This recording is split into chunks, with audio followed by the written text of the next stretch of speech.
10 April 2025 বাদেশা মাসিক ইজতেমায় তরজুমানে কাবিল লিসান আখতার সানি আরিফ বিল্লাহ শেখুল হাদিস শেখুল উলামা হযরত মাওলানা শাহ আব্দুল মতিন বিন হুসাইন সাহেব দামাত বরকাতুহুমের দেশ ও জাতির দিক নির্দেশনামূলক যুগান্তরকারী এক বয়ান বাইতুল হক জামে মসজিদ ঢালকানগর ঢাকা হযরত ওয়ালা দামাত বরকাতুহুমের বয়ান মাওলানা লুৎফর রহমান সাহেব এবং মাওলানা হুযায়ফা সাহেব উর্দু কিতাব থেকে গুরুত্বপূর্ণ মালফুজ পড়ে শোনানোর পর পেশ করেন। নামাজ পড়তেছে, এখন কি নামাজ পড়ে? এটা লম্বা নামাজের জন্য এসে গেছে। এখানে কোন মজলিস থাকে, মাহফিল থাকে, ওখানে একটু লম্বা নামাজ না পড়া চাই, সংক্ষিপ্ত করা চাই। বিসমিল্লাহির রহমানির রহিম। আদাবুল মুআশারাত কিতাবের 180 পৃষ্ঠা থেকে পড়া হচ্ছে। एक बात ऐसी बुरी है जो जड़ है तमाम खराबियों की, वो मरज है बदगुमानी का। হযরত থানবী রহমাতুল্লাহ আলাইহি বলেন, এক বিষয় অনেক বেশি খারাপ যা সকল খারাপির মূল, তা হচ্ছে কুধারণার রোগ। फिर उससे बदजुबानी पैदा होती है। কুধারণার রোগ? রোগ, হ্যাঁ, সিলেটি ভাষায় বলুন, এখানে বাংলায় বলো। কুধারণার রোগ। फिर उससे बदजुबानी पैदा होती है। এর দ্বারা জবান মানুষ খারাপ করে থাকে, বিভিন্ন ধরনের উল্টাসিধা মন্তব্য করে। और बुजुर्गों की शान में बदजुबानी करना या उनकी तरफ से बदगुमानी करना निहायत खतरनाक चीज है। আর বুজুর্গানে দ্বীন সম্পর্কে জবান দরাজি করা এবং তাদের সম্পর্কে কুধারণা করা অত্যন্ত ঝুঁকিপূর্ণ বিষয়। বদগুমানি সে বচনা ফরজ है। জবান দরাজি কি বুঝছে কেউ? হ্যাঁ, বুজুর্গানে দ্বীন সম্পর্কে কোন কটু কথা বলা, লাগামহীন কথা বলা। বুজুর্গানে দ্বীন সম্পর্কে কটু কথা বলা, লাগামহীন কথা বলা। बदगुमानी से बचना फर्ज है। कुधारणा থেকে বেঁচে থাকা ফরজ। इस बदगुमानी और बदजुबानी करने का मंशा बहुत सी चीजें हैं और उन सब का मंशा किबिर है।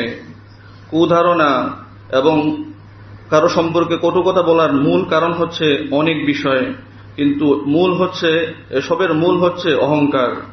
अगर अपने को बड़ा और अच्छा न समझेगा बल्कि सबसे कमतर अपने को समझेगा तो जिस वक्त बदगुमानी होने लगेगी फौरन अपना आईब पेश नजर हो जाएगा।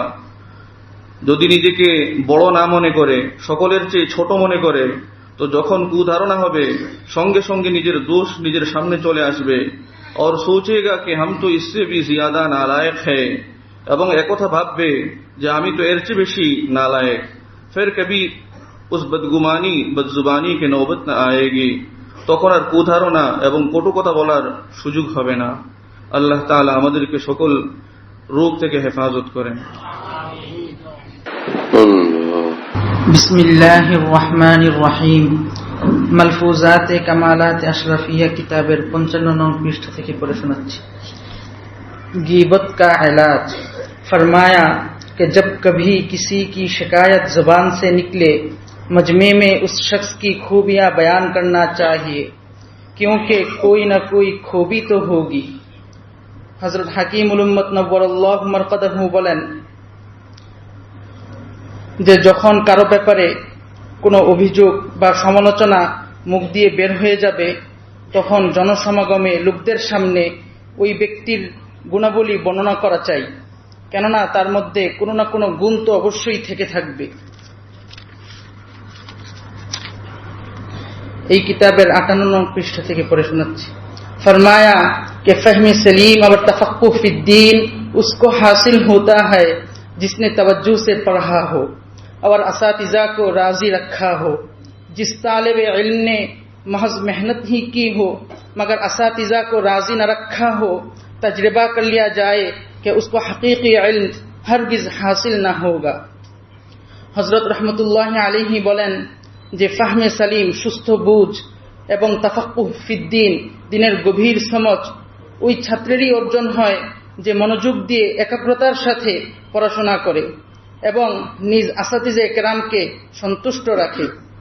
যেই ছাত্র শুধু মেহনত করে পরিশ্রম করে পড়াশোনাই করে কিন্তু নিজ আসাতিজে কেরামকে সন্তুষ্ট রাখে না, তো পরীক্ষা করে নেওয়া যেতে পারে যে তার প্রকৃত ইলম কখনো অর্জনই হবে না। আল্লাহ তাআলা আমাদেরকে আমল করার তৌফিক নসিব।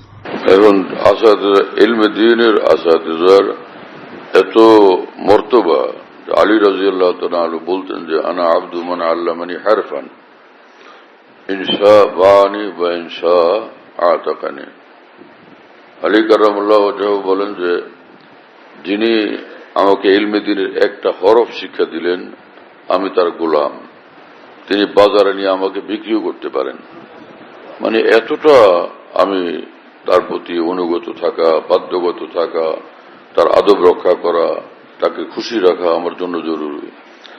এক কথায় কত হাজার কথা বলে দিচ্ছেন, একটা শব্দে কত কথা বলে দিচ্ছেন যে একদমই নিজের দ্বীনি আসাদে একরামের সামনে অনুগত বাধ্যগত হয়ে থাকা চাই। তাদের ব্যাপারে তাদের গোলাম যে সে মনিবের বিরুদ্ধে আন্দোলন করবে, সংগ্রাম করবে। হ্যাঁ, এখন মাদ্রাসার তালিব ইলমরা উস্তাদদের বিরুদ্ধে শুনি যে আন্দোলন করতেছে, মোহতামিম খেদাও আন্দোলন, উমুক হুজুর খেদাও আন্দোলন, কিছু হলে মাঠে ঘাটের ভিতরে নামে আসা আন্দোলন, মিছিল করা। এই গণতান্ত্রিক দুনিয়া থেকে এটা কি ইসলামী সবক শিখলো এরা? হ্যাঁ, নিজের জীবনটাকে ধ্বংসকারী কর্মকাণ্ডে এরা লিপ্ত হয়ে গেছে। এই সকল তামাশা দিয়ে তো ইলমে দ্বীন শিক্ষা করা যাবে না। পণ্ডিতজি হওয়া যাবে পণ্ডিতজি, কিন্তু আলেমে দ্বীন নায়েব রসুল হওয়া কোনদিন সম্ভব হবে না। ইলমে দ্বীন যাদের কাছ থেকে শিখতে হয় তাদের আদব করতে হয়। আমাদের হযরত মাওলানা শামসুল হক ফরিদপুর রহমতুল্লাহ আলাইহি যখন গওহরডাঙ্গা মাদ্রাসাতে বসা ছিলেন, তো কামরার মধ্যে বসে আছেন, মাঠের মধ্যে ধুতি পরা এক বৃদ্ধ হিন্দু তিনি আসছেন এবং বলতেছেন যে ভাই শামসু আছে এখানে, শামসু।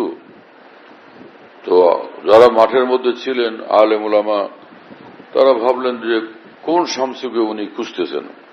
বললেন যে ভাই এই প্রতিষ্ঠানের যে প্রিন্সিপাল শামসু কি নাই এখানে? তারা তো ভীষণ বিরক্ত বোধ করতেছিলেন যারা শুনতেছিলেন। বললেন যে ওই যে প্রিন্সিপালের কামরা। উনি হাঁটতে হাঁটতে সেদিক চলে গেছেন। মাওলানা শামসুল হক ফরিদপুর রহমাতুল্লাহ তাকে দেখে দাঁড়ায় গেছেন এবং তাকে সম্মানের সাথে ভিতরে নিয়ে গেছেন এবং নিজের চাদরটা, নিজের রুমালটা বিছায়া তো তাকে বসতে দিছেন এই হিন্দু ভদ্রলোককে। এবং ওই ভদ্রলোক বসছেন, তো সুন্দর সুন্দর কথা বলেন। এক পর্যায়ে তিনি বললেন যে শামসু, তুমি যখন ছোটবেলা আমার কাছে পড়তে তখন তোমার ললাটে আমি আলো দেখতাম যে তুমি মহামনীষী হবে, তুমি মহামানব হবে, তুমি মহামনীষী হবে। এই আমি তখনই তোমার ললাট দেখলে তা বুঝতাম। কথাবার্তা বলার পরে আপ্যায়নের পরে এক পর্যায়ে তিনি চলে গেলেন। ওলামায়ে কেরাম জিজ্ঞেস করলেন ইনি কে? বললেন যে ইনি সেই মানুষ যার নিকট ছোটবেলা বাংলা ভাষার আমার হাতে খড়ি হয়েছিল, তার নিকটই আমি বাংলা ভাষা শিখছিলাম। আজকে যে আমি বাংলাতে কিছু বই পুস্তক দিনই কিতাবাদি লিখলাম, এটা এই লোকেরই পরিশ্রম, তার মেহনতের সেটা অবদান। সেই জন্যই আজকে আমি লিখতে পারতেছি।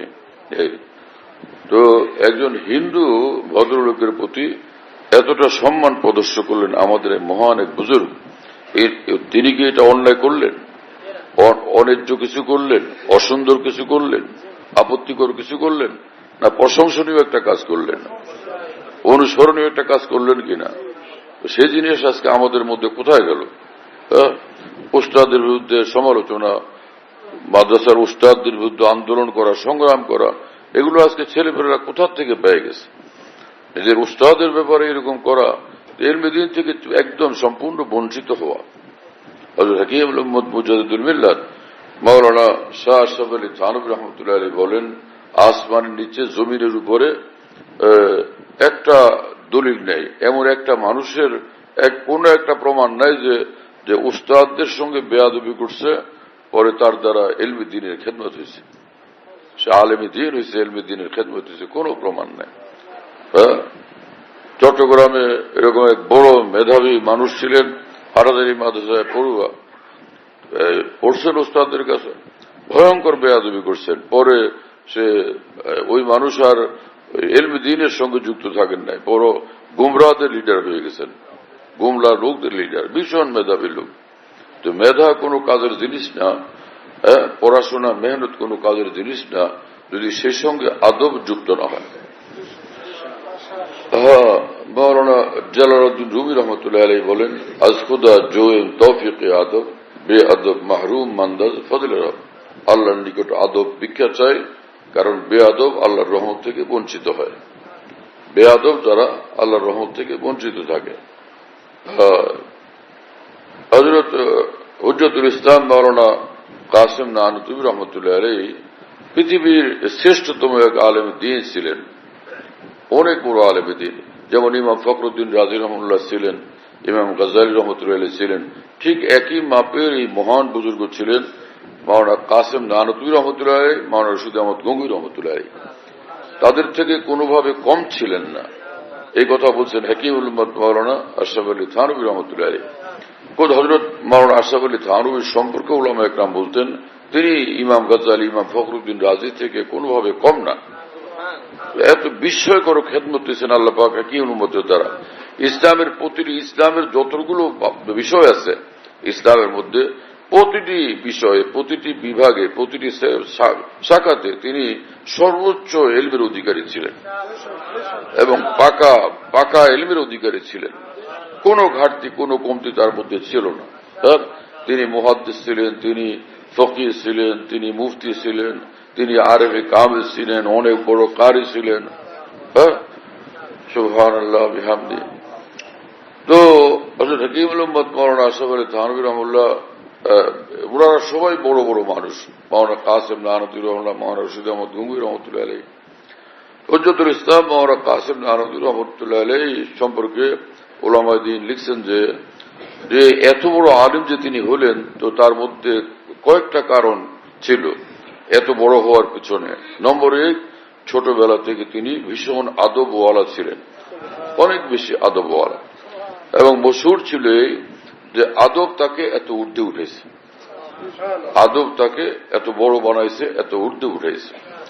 হযরত মাওলানা কাসেম নানতুবি রহমাতুল্লাহর বিস্ময়কর যে আদব, তার একটা ঘটনা এই যে তার শায়েখ, তার মুর্শিদ হাজী ইমদাদুল্লাহ মুহাজির মক্কি রহমতুল্লাহ আলাইহি একটা কিতাব লিখছেন উর্দুতে। তো সেই কিতাবটা মাওলানা উর্দু হোক ফার্সি হোক, সেই কিতাবটা মাওলানা কাসেম নানতুবি রহমাতুল্লাহকে মানে নিজের মুরিদ এবং খলিফাকে দেখতে দিয়েছেন। তো উনি দেখতে দেখতে একটা জায়গায় দেখলেন যে বানানটা এটা এই যে বানান হবে সেই বানান এটা না, তাই না? যে বানান হওয়া চাই সেটা হয়নি, বেখেয়াল এরকম হয়ে যায়। তো সেটা উনি নিজের হাতে কাটেন নাই, নিজের হাত দেখতে দিয়েছেন আপনি এখানে ভুল ত্রুটি কোনো কিছু আছে কিনা সংশোধনের জন্য, এডিটিং কারেকশনের জন্য, কিন্তু নিজের হাতে ওইটা ওই শব্দের উপর হাত দেন নাই যে কেটে দিলেন, পাশে সঠিকটা লিখে দিলেন, এমনটা করেন না। তিনি ওই শব্দটারে পেন্সিল দিয়া, কাঠ পেন্সিল দিয়ে গোল করে চিহ্ন দিয়েছেন, এক গোল চিহ্ন দিয়ে পরে পাশে সাইডে লিখে দিয়েছেন ইয়ে লফজ মুঝে সমঝ মে নেই আয়া, এই শব্দটা আমি বুঝতে পারিনি। এই ঘটনা বর্ণনা করে হাকিমুল উম্মত মাওলানা আশরাফ আলী থানভী রহমাতুল্লাহ লেখেন যে আপনার ভুল হয়েছে এই কথা বলতে তিনি রাজি হন নাই, এটা সাহস করতে পারেন নাই যে আপনি ভুল লিখছেন, আপনার ভুল হয়েছে, এটা তার জন্য সাহস হয়নি। বরং তিনি বলছেন এই কথা যে ত্রুটি আমার যা আমি বুঝতে পারিনি, আমার কমিয়া আমার ত্রুটি যা আমি বুঝতে পারিনি। হ্যাঁ, নোকসানের নিসবত নিজের দিকে করছেন, নিজের শাইখের দিকে, নিজের দ্বীনি মুরব্বির দিকে করেন নাই। এত আদব ছিল এই মানুষদের মধ্যে। সুবহানাল্লাহ তাআলা বিহামদি, আল্লাহু আকবার। আমাদের উলামায়ে দ্বীনের এই সকল কথা শোনা উচিত, আমাদের উলামায়ে কেরামের সকল কথা শোনা উচিত। যারা মাশায়েখের সঙ্গে সম্পর্ক রাখেন আল্লাহকে পাওয়ার জন্য, তাদের এই সকল কথা জানা উচিত, এগুলো মনে রাখা উচিত যে আদব কি জিনিস।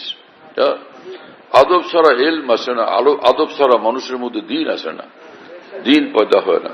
যার মধ্যে আদবের কমি, আদবের ঘাটতি, দ্বীন থেকে সে বঞ্চিত থাকে, দ্বীনি জিন্দিগি থেকেও বঞ্চিত থাকে, বহু দূরে থাকে। আর ফাহমে দ্বীন কখনো নসিব হয় না এই বেয়াদবদের। বেয়াদবরা দ্বীনের কোরআন সুন্নাহর গভীরে কখনো যাইতে পারে না, তাই না? আল্লাহ আমাদেরকে হেফাজত করেন। বেয়াদবের ইলমে দ্বীনের গভীরতা পৌঁছার তৌফিক হয় না। এজন্য যারা আকাবের দ্বীনের সঙ্গে গুস্তাগিকারী, বেয়াদবিকারী, যারা সাহাবা তাবিঈন আকাবের দ্বীনের সঙ্গে গুস্তাগি করতে অভ্যস্ত, তাদের ক্ষেত্রে বেয়াদব, তাদের আদব রক্ষা করে না, ওই বেয়াদবদের কাছ থেকে কোনোভাবে দিন শিখতে নেই, এদের বই পুস্তক পড়তে নেই, এদের বই পুস্তক পড়তে নেই, এদের কোনো কথাবার্তা শুনতে নেই। এরা ইসলামের যত বড় ডক্টর হোক, যত বড় ইতিহাসবেত্তা হোক, যত বড় হুজুর হোক, যত বড় চিন্তাবিদ হোক, তাদের বই পুস্তক থেকে ইসলাম কেউ শিখবেন না। কোন মুসলমান যেন তাদের বই পুস্তকে স্পর্শ না করেন। এদের দ্বারা শুধু উম্মতের ক্ষতি হয়, শুধু দ্বীনের ক্ষতি হয়, দ্বীনের কোনো কল্যাণ হয় না, উপকার হয় না। কিন্তু সমর্থদার লোক যারা, যাদের ভাগ্য ভালো, অন্তর যাদের নূরওয়ালা, তারা এটা স্পষ্ট বুঝতে পারেন। আর যারা গুমরাহির অন্ধকারে ডুবে থাকবে, তাদের বুঝবার কোনো তৌফিক নসিব হয় না। তারা খালি বলতে থাকে যে ইসলামের বড় স্বার্থে এদের সঙ্গে কথা বলা উচিত, এদের সঙ্গে থাকা উচিত, এদের সঙ্গে এক হওয়া উচিত। এগুলো ইসলামের বড় স্বার্থ কি জানে? ইসলামের বড় স্বার্থ হল যে সর্ববিষয়ে মহান আল্লাহর হুকুমের অধীন থাকা, সর্ববিষয়ে দ্বীনের সর্বক্ষেত্রে রব্বুল আলমিনের ওহির তাবেদার থাকা, ওহির তাবেদারির বাইরে বিলকুল না যাওয়া। সবচেয়ে বড় ইসলামের বড় স্বার্থ হল ওহির আজমত, দ্বীনের আজমত, আল্লাহ রসুলের আজমত, কোরআনের পাকের আজমত, এবং সে আল্লাহ রসুলের দ্বীন বহনকারী, ওহির এলেম বহনকারী, সে আকাবের দ্বীনের আজমত আদব রক্ষা করে চলা। বড় শর্ত তালাশ করে, বড় শর্ত মনে করে 20-30 জন বা 20-30 লাখ বা 20-30 কোটি একত্রিত হইতে পারে, এটাকে তারা বড় মনে করে। কি যে মানুষেরা, একজন লোক ঘুরে বেড়াইতে থাকে, বলতে থাকে যে আমরা ইত্তেহাদ করব, আমরা সব ঐক্যবদ্ধ হয়ে যাব। ঐক্যবদ্ধ হওয়া কোন ফরজ? হ্যাঁ, ফেরাউনের সঙ্গে কিসের ঐক্য? নমরুদের সঙ্গে কিসের ঐক্য? হ্যাঁ, আবুল আহাব আবু জাহালের সঙ্গে কিসের ঐক্য? অনুরূপ ভাবে গুমরা লোকদের সঙ্গে কিসের ঐক্য? যারা গুমরা তাদের সঙ্গে কিসের ঐক্য? ভাই ঐক্য করে বেড়াইতেছে। ঐক্য কোন ফরজ? ঈমান ফরজ, ইসলাম ফরজ, নামাজ ফরজ, রোজা ফরজ, হজ যাকাত ফরজ, হ্যাঁ না? যেটা ফরজ সেটা করি। হযরত হাকিমুল উম্মত মাওলানা আশরাফ আলী থানভী, দেখেন এখানে আমি একটা কথা বলি, সেটা হচ্ছে যে আগে বুঝতে হবে যে শরীয়তের বিধান যে আছে না, যে এটা সুন্দর, এই যেটা সুন্দর হয় আর যেটা আল্লাহ পাকের নজরে সুন্দর, একদম সুন্দর জিনিস, নিখুঁত নিখুঁত একদম বিলকুল, তো যে হুকুমই দেন আল্লাহ, এরকম একটা হুকুম দেন শতভাগ যেটা সুন্দর। এই সুন্দর হওয়াটা দুই ভাবে হয়, একটা সে নিজে সুন্দর, আর একটা হলো কোনো একটা কারণে সে সুন্দর, নিজে সুন্দর না কিন্তু আরো কারণে সুন্দর। কথা বুঝতেছেন প্রিয় বন্ধুরা? পানি পাবে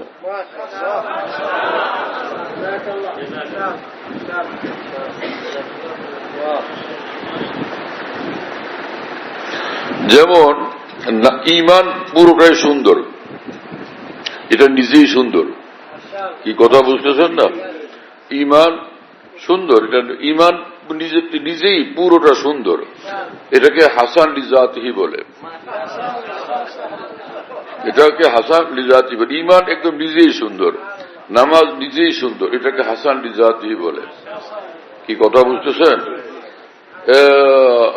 তো এইভাবে রোজা, হজ, যাকাত, জিকির, তাসবিহ, কোরআনে কারীম, কোরআনে পাকের তেলাওয়াত, এটা নিজেই সুন্দর, সরাসরি নিজেই সুন্দর। এটা হলো হাসান লিজাতিহি, মানে নিজের সৌন্দর্যের ক্ষেত্রে একদম স্বয়ং সম্পূর্ণ। কিন্তু এই যে চাঁদ সুন্দর, ও নিজে সুন্দর না, সূর্যের আলো প্রাপ্ত হয়ে তখন সে সুন্দর।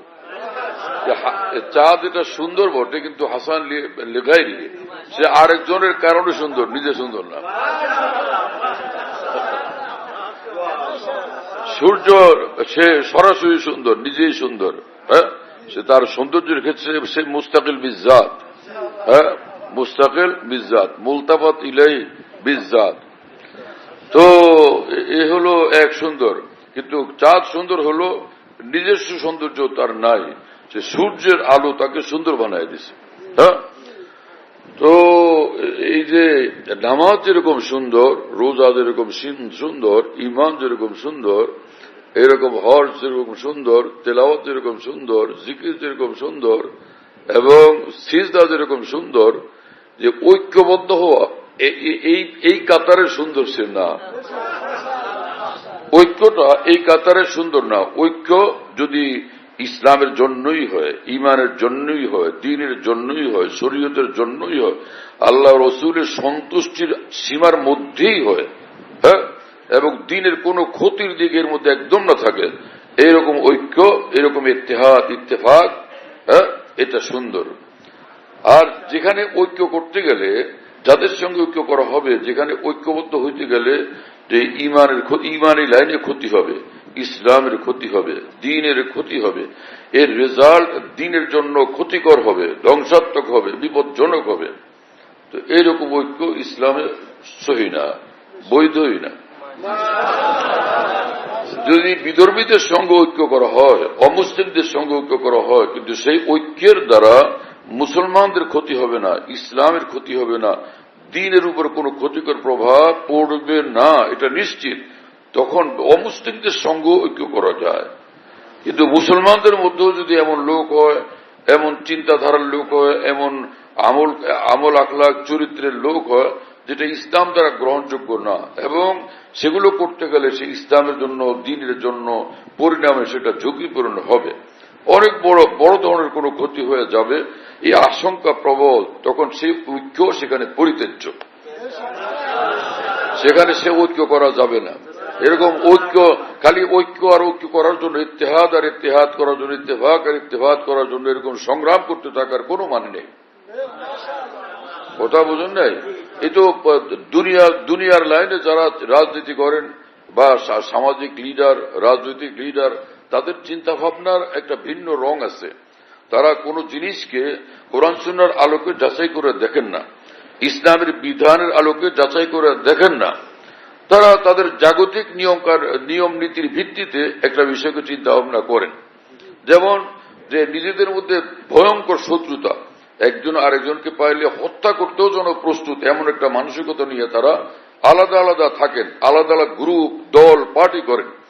কিন্তু তারপরও যদি তারা এক জায়গায় একসাথে বসতে পারেন, বছরে একবার অথবা 3 বছরে 10 বছরে একবার, তখন তারা এক ধরনের খুশি প্রকাশ করেন, যাই হোক আজকে আমাদের এখানে একটা ঐক্য প্রকাশ পেল, আমরা ঐক্যবদ্ধ হতে পারলাম, এটা আমরা খুশি। এই ঐক্যের দ্বারা এক বিন্দু লাভ নেই। এটা বাহ্যিকভাবে একসাথে বসা হয়, কিন্তু প্রত্যেকের অন্তরাত্মা, চিন্তা, চেতনা সব ভিন্ন, এবং ভিন্ন না, একজন আরেকজনের ঘোর বিরোধী, বরং একজন আরেকজনের প্রতি একদমই শত্রুতার অবস্থানে বর্তমান, একদমই শত্রুতার অবস্থানে। এটাকে কোনোভাবেই ঐক্য বলা যায় না। এটার সঠিক শব্দ হলো একসাথে বসা। এটাকে ঐক্য নাম দেওয়া, এটা শুধুই নাম দেওয়া, কিন্তু এটা কোনো ক্রমেই ঐক্য না। এটা হলো এমনি একসাথে বসা। একসাথে বসার ঐক্যবদ্ধ হওয়া দুই জিনিস। ঐক্য বলে তখন যখন সেটা চিন্তা, চেতনায়, নীতি, আদর্শে এক হয়, তখন সেটাকে ঐক্য বলে। কথা বুঝতেছেন না? হানাফি মযহাব, শাফি মযহাব, মালিকি মযহাব, হাম্বলি মযহাব, যে ইসলামেরই কোরআন সুন্নাহর দলিল প্রমাণের আলোকে ব্যাখ্যা দিতে গিয়া ওনাদের বিভিন্নতা পয়দা হয়েছে। হ্যাঁ, যে ইমাম আবু হানিফা রাহমাতুল্লাহ আলাইহি যে ব্যাখ্যা দিয়েছেন কোরআন সুন্নাহর, তো সেটার যে মৌলিক নীতিমালা ছিল, সেই নীতিমালাকে অনুসরণ করতে গিয়া আবার সে হযরত ইমাম মালিক রাহমাতুল্লাহর নীতিমালা ছিল, এরকম কোরআন সুন্নাহর ব্যাখ্যা দেওয়ার জন্য ইমাম শাফি রাহমাতুল্লাহ, ইমাম আহমদ বিন হাম্বল রাহমাতুল্লাহর নীতিমালা ছিল। কোরআন সুন্নাহর ভিতর থেকে আল্লাহর বিধান এবং আল্লাহর পছন্দের সিদ্ধান্তগুলোকে তুলে নিয়ে আসার জন্য মৌলিক কোন নীতিমালা ছিল। ওই মৌলিক নীতিমালাগুলোর মধ্যে ভিন্নতা ছিল, যার কারণে ওইটার ব্যাখ্যা দিতে গিয়ে ভিন্নতা পয়দা হয়ে গেছে, বিভিন্নতা পয়দা হয়ে গেছে।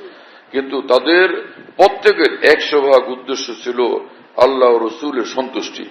তাদের 100% উদ্দেশ্য ছিল আল্লাহ রসুল যা বলেন সেটা বুঝা, সেটাকে নিজের জীবনে প্রতিফলিত করা, উম্মতের জীবনে সেটাকে প্রতিফলিত করা, যে আমরা সকলে আল্লাহ রসুলের কথার মধ্যে আসি, সিদ্ধান্তের মধ্যে আসি, হুকুমের মধ্যে আসি, আল্লাহ রসুলের মর্জির মধ্যে আসি। সকলের একটি টার্গেট ছিল। এটা ছিল না ইমাম আবু হানিফা, ইমাম মালিক, ইমাম শাফি, ইমাম আহমদ বিন হাম্বল রাহিমাহুল্লাহ তাআলার এমন কোন চিন্তা মুহূর্তের জন্য ছিল না, মানে কোটি কোটি ভাগের 1 ভাগ পরিমাণও ছিল না, যা আমি একজন আলাদা নেতা হইতে চাই, আমি একজন লিডার হইতে চাই, আমি একটা অনুসরণের ব্যক্তিত্ব হইতে চাই। এটা কোশ্চেন কেন তাদের মধ্যে ছিল না। কথা বুঝতেছেন? সেই সঙ্গে তাদের মধ্যে কোরআন সুন্নাহর ভিতর থেকে দ্বীনের বিধানগুলোকে তুলে নিয়ে আসার মতো আরবি ভাষার এরকম সর্বোচ্চ যোগ্যতাও ছিল। সেই যোগ্যতা ছিল, সেরকম ফার্ম ছিল, সেরকম বুঝ শক্তিও ছিল, আর এইরকম নির্মল জীবনও তাদের ছিল, বেগুনা জিন্দিগি তাদের ছিল, একদম বেগুনা জিন্দিগি, নিখুঁত জিন্দিগি, নির্মল জিন্দিগি, একদম নূরওয়ালা অন্তর, আত্মা, চিন্তা, চেতনা, ফিকির, বুঝ জিন্দিগি তাদের মধ্যে ছিল। তাকওয়ার সর্বোচ্চ মাকামে তারা ছিলেন। তো এই সবগুলো গুণাবলী সহকারে তাদের মধ্যে যে পারস্পরিক বিভিন্নতা, এটা বিভিন্নতা হইল, কিন্তু তাদের মধ্যে মৌলিক ইত্তেহাদ ছিল, মৌলিক ইত্তেহাদ ছিল, ইত্তেফাক ছিল। এই বিভিন্নতা বাহ্যিক। এজন্যই ইমাম আজম রহমুল্লাহর কোন মাসলা মাসাইলের সঙ্গে ইমাম শাফি রহমুল্লাহর মত পার্থক্য থাকা সত্ত্বেও ইমাম শাফি রহমুল্লাহ ইমাম আবু হানিফ রহমতুল্লাহ আলাইহির প্রতি 100% শ্রদ্ধাশীল ছিলেন, এবং ইমাম শাফি রহমতুল্লাহ আলাইহি পরিষ্কার বলতেন যে কিয়ামত পর্যন্ত এই মুসলিম উম্মাহ যে কোরআন সুন্নাহর গভীর বুঝ অর্জনের ক্ষেত্রে, ফিকহের ক্ষেত্রে, হ্যাঁ না, কোরআন সুন্নাহ থেকে মাসলা মাসাইল বের করে নিয়ে আসার যে বিষয়, বের করে নিয়ে আসা বিশাল বড় ফিকহি ভান্ডার, এই ইলমের মহা ভান্ডারের ক্ষেত্রে কিয়ামত পর্যন্ত মুসলিম উম্মাহ ইমাম আবু হানিফার নিকট মুখাপেক্ষী, তার মুহতাজ, তার দ্বারস্থ হইতে বাধ্য। ইমাম শাফি রহমতুল্লাহ এই কথা বলছেন, আন্নাসু ইয়ালু আলা আবি হানিফা ফিল ফিকহ।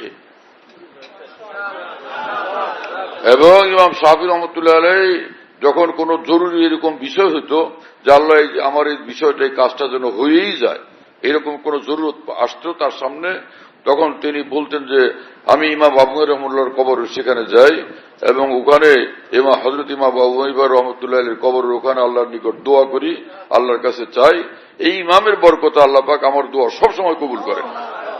ওনার কবরে গিয়ে যে দোয়াই আমি করছি, কোন দোয়া আমার আজ পর্যন্ত এরকম হয় না, এটা কবুল হয়নি, সব দোয়া কবুল হয়ে গেছে। এই ঐক্য, এটা প্রকৃত ঐক্য। হ্যাঁ, কিন্তু এই যে ছুটাছুটি দৌড়াদৌড়ি করে, যে নিজে করে পুরা বেদাত, 100% পাক্কা বেদাতি, কিন্তু সবার লগে গিয়ে বলো আমরা ঐক্য ইত্তেফাক করতে চাই, ঐক্যবদ্ধ হইতে চাই, এগুলো খালি মৌখিক আলাপ আলোচনা।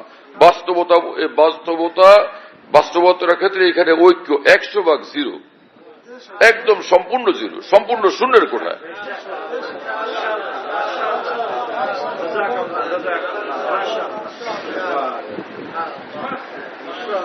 এই কথাগুলো বুঝে আসলে তাহলে এরপরে বলি, হযরত হাকিমুল উম্মত মুজাদ্দিদুল মিল্লাত, ওই হযরত হাকিমুল উম্মতের কথাটা বলার জন্য এটা ছিল ছোট্ট একটা ভূমিকা। আর হযরত হাকিমুল উম্মত মাওলানা আশরাফ আলী থানভী রাহমাহুল্লাহ বলেন, দ্বীনের কাজের ক্ষেত্রে ঐক্য যদি হয় এটা সবচেয়ে ভালো জিনিস।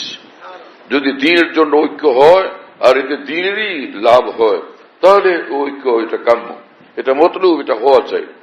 কি কথা বুঝেন নাই?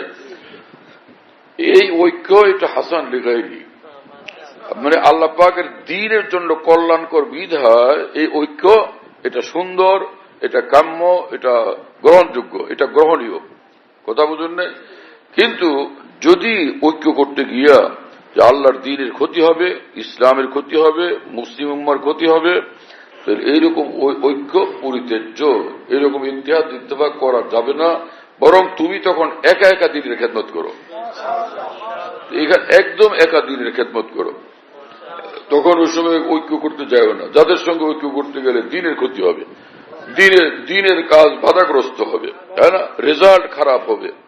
তো এই হলো, তো বোঝা গেল যে ইত্তেহাদ ইত্তেফাক, ঐক্যবদ্ধ একতা, ঐক্য, এটা হাসান লিআইনিহি না, একদম হাসান লিগাইরিহি, নিঃসন্দেহে। হ্যাঁ, যাদের সঙ্গে একতাবদ্ধ থাকা একদমই ফরজ, সেটা হলো সাহাবা একরাম রাদিয়াল্লাহু তাআলা আনহুমের জামাত। হ্যাঁ, সাহাবা একরাম, তাবিঈন, তাবিঈন রাদিয়াল্লাহু আনহুম, তাদের সঙ্গে একতাবদ্ধ থাকা, তাদের থেকে বিচ্ছিন্ন হওয়া বিলকুল হারাম। সাহাবা, তাবিঈন থেকে বিচ্ছিন্ন হওয়া সম্পূর্ণ হারাম, এবং শুধু হারাম না, ভয়ঙ্কর গুমরাহি। যে সাহাবা, তাবিঈনের বিরোধী, সে গুমরাহ লোকদের ভিতরে অন্তর্ভুক্ত, বিলকুল গুমরাহ লোকদের ভিতরে অন্তর্ভুক্ত। আল্লাহ ও রাসূল তাদের পরিণাম সম্পর্কে কথা বুঝতেছেন প্রিয় বন্ধুরা? আল্লাহ আমাদেরকে বুঝার তৌফিক দান করেন। কিসের থেকে কথা আসলো কি জানি। আদব আদব, রে ভাই, আদবের মামলা থেকে শুরু হয়েছে। আল্লাহ তাআলা মাফ করেন, কিসব কথা বললেন। হ্যাঁ, তো কোরআনে পাকের এক আয়াত থেকে কোরআনে পাকের আয়াতের সঠিক অর্থ মর্ম বুঝতে না পারার কারণে অনেক হুজুর মানুষও এরকম মনে করে যে ঐক্য ঐক্য ঐক্য হওয়া জরুরি। এই সেটা হলো যে আল্লাহ পাক কোরআন শরীফে বলছেন, কি সেটা, ওয়াতাসিমু বিহাবলিল্লাহি জামিআ ওয়ালা তাফাররাকু, এই যে তোমরা সকলে আল্লাহর রজ্জুকে মজবুত ভাবে আঁকড়ে ধরো এবং তোমরা পরস্পর বিচ্ছিন্ন হয়েও না।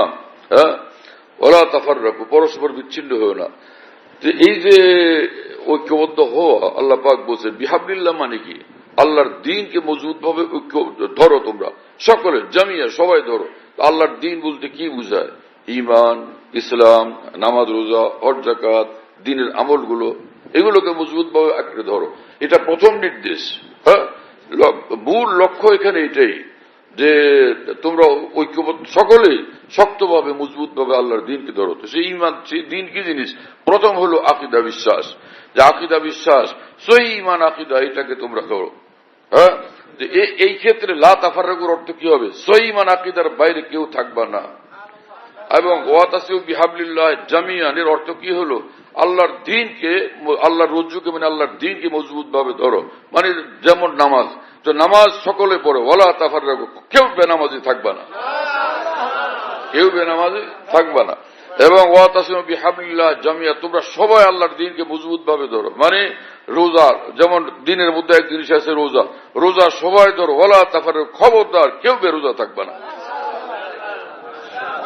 হ্যাঁ না, ওয়াতাসিমু বিহাবলিল্লাহ জামিআন, তোমরা সবাই যেমন দ্বীনের মধ্যে গুরুত্বপূর্ণ এখলাস, এখলাস সকলে ধরো। ওয়ালা তাফাররাকু, এখলাসের বাইরে কেউ থাকবে না। ওয়ালা তাফাররাকু, যে বিভিন্ন হও, যে কেউ কারো এখলাস আছে কারো এখলাস না, সব তোমরা যেন সকলে নামাজওয়ালা, সকলে ঈমানওয়ালা, সকলে এখলাসওয়ালা, সকলে নামাজওয়ালা, সকলে সেজদাওয়ালা, সকলে কাবাওয়ালা, সকলে কেবলাওয়ালা, সকলে কোরআনওয়ালা, হ্যাঁ না, কোরআনের মহব্বতওয়ালা, আল্লাহ রসুলের মহব্বতওয়ালা, সেই এরকম হও। ওয়ালা তাফাররাকু, খবরদার এক্ষেত্রে ব্যতিক্রম যেন আমি না দেখি। ওয়াতাসিমু বিহাবলিল্লাহ বুঝতে না পারার কারণে ওয়ালা তাফাররাকু বুঝে না। এত মানে এটাকে কি বলে যে অত্যন্ত সাথী এবং সরসরি, মানে বিলকুল কোন রকম ভাষা একটু শব্দের অনুবাদটা, শব্দের আরবি শব্দের অনুবাদটা প্রাইমারি স্টেজে একটু একটু বুঝে আসছে, অন্ধের মতো। অন্ধ যেরকম লাঠি ধরে হাঁটে, এরকম একটু একটু শাব্দিক অর্থটা বুঝে আসছে, অন্ধের লাঠি ধরে হাঁটার মতো। আর এইটাকে দিনের চূড়ান্ত বুঝ, চূড়ান্ত জ্ঞান মনে করে এইটাকে ভিত্তি বানায় চিৎকার আর চিৎকার করতে থাকে লোকেরা। হ্যাঁ, এই আয়াতে পাকের এই অর্থ হলো সব মিল্লা, সবগুলো আবু জাহাল, আবু লাহাব যা আছে সবগুলো নিয়ে একসাথে হইয়া তোমরা দিনের কাজ করো। এই কথা থোড়াই বলছেন আল্লাহ পাক এই আয়াতে পাকের মধ্যে। এই আয়াতে পাকের মধ্যে আল্লাহ পাক তো বলছেন, তোমরা যারা দ্বীন ঈমান ওয়ালা, তো আমার বান্দারা তোমরা সকলে দ্বীনকে ধরো, ঈমানকে ধরো, ইসলামকে ধরো। আর তোমরা যারা দ্বীন ঈমান ওয়ালা, তোমরা আরো পাকা হও, মজবুত হও। তো সব মানুষদেরকে আল্লাহ পাকের কোরআনকে, আল্লাহর দ্বীনকে, ঈমানকে, ইখলাসকে একদম 100% মজবুত ভাবে আঁকড়ে ধরার নির্দেশ করছে রব্বুল আলামিন। ওয়াতাসিমু বিহাবলিল্লাহ, আল্লাহর দ্বীনকে, আল্লাহর দ্বীনের মধ্যে ফরজও আছে, ওয়াজিবও আছে, সুন্নতও আছে, মুস্তাহাবও আছে। আল্লাহ পাকের দ্বীনের ক্ষেত্রে যে ফরজ, ওয়াজিব, সুন্নত, মুস্তাহাব যেগুলো আল্লাহর পছন্দের জিনিস, সবাই মজবুত ভাবে ধরে, বাইরে কেউ থাকবে না। যার যেগুলো ফরজ ফরজ হিসাবে ধরো, যেগুলো ওয়াজিব সেগুলো ওয়াজিব হিসাবে ধরো, যেগুলো সুন্নত সেগুলোকে সুন্নত হিসাবে ধরো, সুন্নতে মুআক্কাদা, যেগুলো মুস্তাহাব মুস্তাহাব হিসাবে ধরো, যেগুলো নফল নফল হিসাবে ধরো। এর বাইরে কোথায় করে? তাহলে কি হলো যে নফলকে কেউ ফরজ বানায় না, নফলকে কেউ ওয়াজিব বানায় না, আর ফরজকে কেউ নফল বানায় না, ওয়াজিবকে কেউ নফল বানায় না। সবটার যা যা স্টেজ এবং স্তর, সেটাকে একদম ঠিকঠাক রেখে তোমরা আল্লাহর দ্বীনকে মজবুত ভাবে ধরো।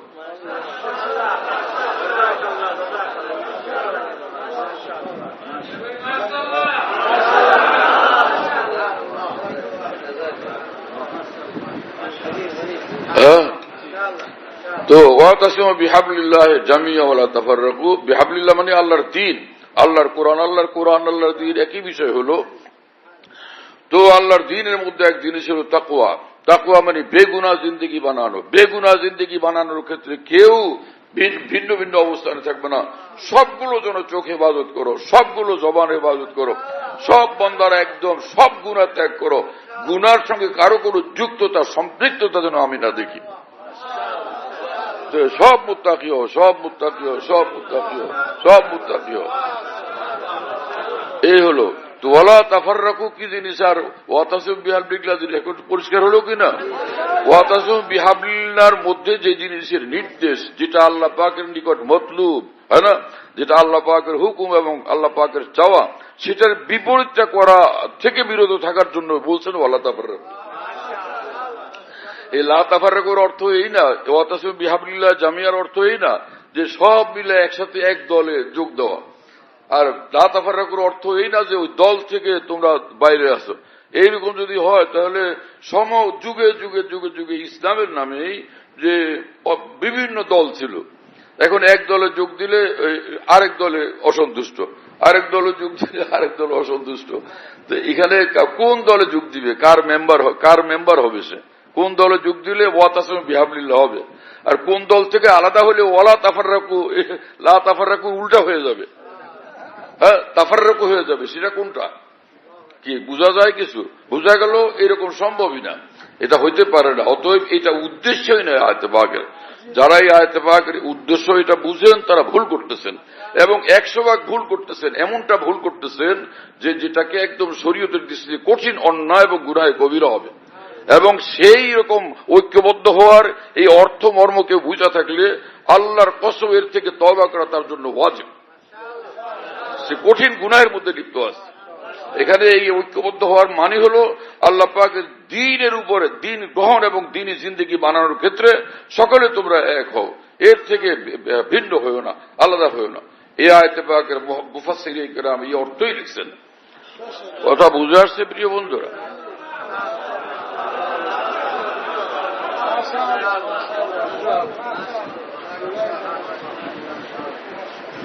হ্যাঁ, তো কথা তো চলতেছিল আদবের। মধ্যখানে কোন দিক থেকে মোড় ঘুরে এদিকে চলে যাওয়া হয়েছে আল্লাহ পাক জানেন। তো আদব জরুরি, হ্যাঁ না? বেআদব আল্লাহর ইলম থেকে, আসমানি ইলম থেকে মাহরুম থাকে। বেআদব কোন নামের আলেম, নামের মুন্সি, হ্যাঁ, কিন্তু কাজের কিছুই না সেগুলো। কিন্তু আফসোসের কথা, মুসলমানদের মধ্যে বিশাল সমাজ, যাকে তাকে উনি ইসলামের স্কলার, উনি ইসলামের স্কলার, খালি স্কলার আর স্কলারের জমানা এসে গেছে। স্কলার না, আলেমে দ্বীন হয়, নায়েবে রাসূল হোক,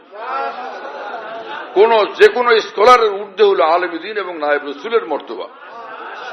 কথা বুঝতেছেন প্রিয় বন্ধুরা? নতুন নতুন এক একটা শুরু করে, আর এটার দ্বারা মানুষ পেঁচাইতে থাকে, পেরেশানির মধ্যে পড়তে থাকে, বিভ্রান্তির শিকার হইতে থাকে। কোন স্কলার না, সবকিছুর ঊর্ধ্বে হলো তিনি আলেমে দ্বীন, তিনি নায়েবে রাসূল। আমি জিজ্ঞাসা করি, মাওলানা শামসুল হক ফরিদপুর রহমাতুল্লাহকে কেউ স্কলার বলতেন? হাফেজ জি হুজুরকে কেউ স্কলার বলতেন? আল্লামা শাব্বির আহমদ উসমানীকে কেউ স্কলার বলতেন? শাইখুল ইসলাম মাওলানা হোসেন আবদুল্লাহকে কেউ স্কলার বলতেন? হুজ্জতুল ইসলাম মাওলানা কাসেম নানতুবিকে কেউ স্কলার বলতেন? বর্তমানে যাদেরকে স্কলার বলা হয়, সারা দুনিয়ার এই সব স্কলার এক মাওলানা কাসেম নানতুবির সমান হবেন, এক মাওলানা রশিদ আহমদ গঙ্গুহির সমান হবেন, এক ইমাম গাজ্জালী রহমাতুল্লাহর সমান হবেন, এক ইমাম ফখরুদ্দিন রাজি রহমাতুল্লাহর সমান হবেন, এক মুজাদ্দিদ আলম সানি রহমাতুল্লাহর সমান হবেন, এক ইমাম শাহ ওলিউল্লাহ দেহলভির রহমাতুল্লাহর সমান হবেন। আর তাদের মজলিসে বসার মতো যোগ্যতা আছে, হ্যাঁ, তাদেরকে বুঝার মতো যোগ্যতা আছে স্কলারদের। কি স্কলার করে আপনারা বিভ্রান্তি তৈরি করতে থাকেন? কোন স্কলার না, মূল কথা হলো সচ্চা আলেমে দ্বীন হয়, সচ্চা আলেমে দ্বীন খাঁটি নায়েব রাসূল হয়, তাদেরকেই শুধু অনুসরণ করতে হবে। কোরআন হাদিসে কোন জায়গায় এরকম কথা নাই যে স্কলারদেরকে তোমরা অনুসরণ করবে। আল্লাহ পাক তো কোরআনে বলছেন যে ফাসআলু আহলা যিকরি ইন কুনতুম লা তা'লামুন, তোমরা যারা আল্লাহর দ্বীন সম্পর্কে জানো না, যাদের মধ্যে আসমানি ইলম খুব মজুদ আছে, তোমরা তাদের থেকে আল্লাহর দ্বীন জানবে, তাদের নিকট থেকে আল্লাহর দ্বীন নিবে। কথা বুঝতেছেন প্রিয় বন্ধুরা? এক এক যুগে নতুন নতুন কালারে এক একটা পেরেশানি মুসলমানরা তৈরি করতে থাকে, এক নতুন নতুন সংগ্রাম করতেছে। বলে যে সলাত কায়েম করবেন, সলাত কায়েম করেন। এই সলাত আর নামাজ কি দুই জিনিস? যে ইমাম শাহ ওলিউল্লাহ মুহাদ্দিস দেহলভী রহমতুল্লাহ ভারতের সর্বশ্রেষ্ঠ আলেমে দ্বীন এবং সর্বশ্রেষ্ঠ আলেমে দ্বীন বুজুর্গ মুজাদ্দিদ আল ফিসানী রহমতুল্লাহ আলাইহি তারা লিখছেন নামাজের মাসাইল, নামাজের আহকাম। তারা যে নামাজ বলতেন, আপনি যে সলাৎ বলেন, আপনার সলাৎ বলা এটার মর্তবা বেশি যে তার নামাজ বলার মর্তবা বেশি। হ্যাঁ, আপনি কোন পজিশনের মুসলমান আর তারা কোন পজিশনের মুসলমান? আপনি যে নামাজ সালাত সালাত চিৎকার করতে থাকেন, তো আপনি কি কোরআন শরীফ তেলাওয়াত করতেছেন? আপনি তো আপনার ভাষায় কথা বলতেছেন যে মানুষদেরকে নামাজও রাখতেছেন। সে আপনি সালাত কায়েম করার দ্বারা কত ঊর্ধ্বে উঠলেন। আর ইমাম শাহ ওলিউল্লাহ দেহলভী, শাহ আব্দুল আজিজ দেহলভী এবং মুজাদ্দিদ আল ফিসানীর মতো এত বড় মানুষরা সেই সালাতের অনুবাদ নামাজের দ্বারা করার দ্বারা দ্বীনের ক্ষেত্রে কতটুকু ক্ষতিগ্রস্ত হয়ে গেছেন। কিসের শিক্ষা দেন মুসলমানদেরকে? রাসূলুল্লাহ সাল্লাল্লাহু আলাইহি ওয়াসাল্লাম তো নিজেও যে আরবি যে ইসলাম প্রচার করতে গিয়া তিনি আরবি ভাষার ক্ষেত্রে সে আরবদের বাইরের ভাষা, অনারব ভাষাও তিনি ব্যবহার করছেন। রাসূলুল্লাহ সাল্লাল্লাহু আলাইহি ওয়াসাল্লামের নিকট এক লোক গেছেন যে অনারব দুনিয়া থেকে, এই ফার্সির দুনিয়া থেকে, যার নাম ছিল আবু শাহ। রাসূলুল্লাহ সাল্লাল্লাহু আলাইহি ওয়াসাল্লাম বলছেন, উকতুবু লি আবি শাহ, আবু শাহকে তোমরা এই হাদিস লিখে দাও। কি কথা বুঝুন না? খোদ কোরআন শরীফের ভিতরে আরবি না এরকম শব্দ বহুত আছে, হাদিস শরীফের মধ্যে আরবি না এরকম শব্দ বহুত আছে। যেমন এক শব্দ আছে কোরআন শরীফে, জিনু বিল কিসতাসিল মুস্তাকিম, তোমরা ওজন করো যে মুস্তাকিম মানে একদম সঠিক, আর কিসতাস মানে কি মিজান, কিসতাস মানে হলো মিজান মানে পাল্লা, সঠিক পাল্লা দিয়ে তোমরা ওজন করো। আল্লাহ পাক কোরআন শরীফে বলছেন। ইমাম বুখারী রাহমাতুল্লাহি আলাইহি বুখারী শরীফের মধ্যে বলছেন যে কিসতাস শব্দ এটা আজমি শব্দ, অনারব শব্দ, তো সেটাকে আল্লাহ পাক কোরআন শরীফে ব্যবহার করছেন।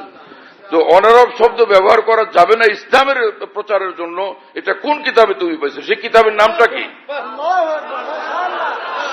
সেই কিতাবের নাম কি? সেটার নাম শোনাও। কোন ইমাম বলছেন তোমাকে এই কথা? ইমাম মালিক রাহমাতুল্লাহ, ইমাম শাফি, ইমাম মাহমুদ ইবনে হাম্বল, ইমাম আবু হানিফা রাহিমাহুল্লাহ তাআলা, অথবা কোন সাহাবী বলছেন এই কথা? কোথায় পাইছে সকল কথাবার্তা? একদিকে যে জুমার নামাজের খুতবা, ঈদের নামাজের খুতবা দিতেন সাহাবা একরাম রাদিয়াল্লাহু তাআলা আনহুম, রাসূলুল্লাহ সাল্লাল্লাহু আলাইহি ওয়াসাল্লাম, সাহাবা, তাবেঈন, তাবেঈন, সমস্ত উলামায়ে দ্বীন তারা জুমার খুতবা দিতেন আরবিতে, ঈদের খুতবা দিতেন আরবিতে। তোমরা সেটা শুরু করছো বাংলাতে আর ইংরেজিতে। হ্যাঁ, আবার এখানে নামাজ ওটাকে আবার আরবি বানাইতেছ। দুইটার মধ্যে কোনো মিল আছে? দুই কথার মধ্যে কোনো যৌক্তিকতা আছে? হ্যাঁ, বুঝা গেল তুমি নফসের গোলামিতে আক্রান্ত, শুধুই নফসের গোলামিতে আক্রান্ত। নিজের এই ল্যাংড়া লুড়া আন্ধা কানা চিন্তা ভাবনার অনুসরণের মধ্যে তুমি আক্রান্ত। দ্বীনের অনুসরণ করতে হলে আকাবের দ্বীনের অনুসরণ করতে হবে।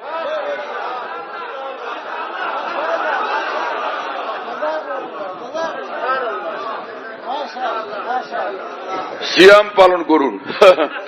গাঁও গ্রামে গিয়ে মুসলমানদেরকে যদি বলে আপনারা কি করেন, আপনারা কি দিনের বেলা খাচ্ছেন কেন, আপনারা কি সিয়াম পালন করেন না? তো এই গাঁও গ্রামের ক্ষেতের মধ্যে লোকজন ওরা বললো আমার এটি কি বলে, আমারে সিয়াম কি জিনিস, হ্যাঁ না? এক লোকের দেখলাম সে এমকম পাস করছে, ক্ষেতের আইলে গিয়া নিজের কর্মচারী ক্ষেতের মধ্যে যারা কাজ করে তাদেরকে ইংরেজিতে রিকক্ষণ বুঝাইতেছে। তা আমি পাশে দাঁড়ানো ছিলাম, আমি ভাবলাম যে আল্লাহ এই লোকের মাথায় কি ঢুকলো, ইংরেজিতে ধমকি রাগারাগি করতেছে, ও বেচারারা খালি খাড়ায় চায় রয়েছে। এরকম লোকদের সাথে মুসলমানদেরকে বলা সিয়াম পালন করেন না কারণ আপনারা সিয়াম কেন ত্যাগ করেছেন, ওরা কিছু বুঝবে? হ্যাঁ, যে কোরবানি এটা আরবি হলো উজিয়া, আপনারা উজিয়া দিবেন, উজিয়া কোরবানি শব্দ আর বলবো না কোনোদিন, সব বলো উজিয়া, তোমাদের উপর উজিয়া ওয়াজিব, উজিয়া কেন তোমরা দাও না? মানুষে বুঝবে কিছু? কি যে এই লোকগুলোর অবস্থা। আর কিছু মৌলবী সাহেব এই বিভ্রান্তির শিকার, এই চিন্তাবিদদের শিকার হয়ে যায়, বিভ্রান্তির শিকার চিন্তাবিদদের শিকার হয়ে যায়।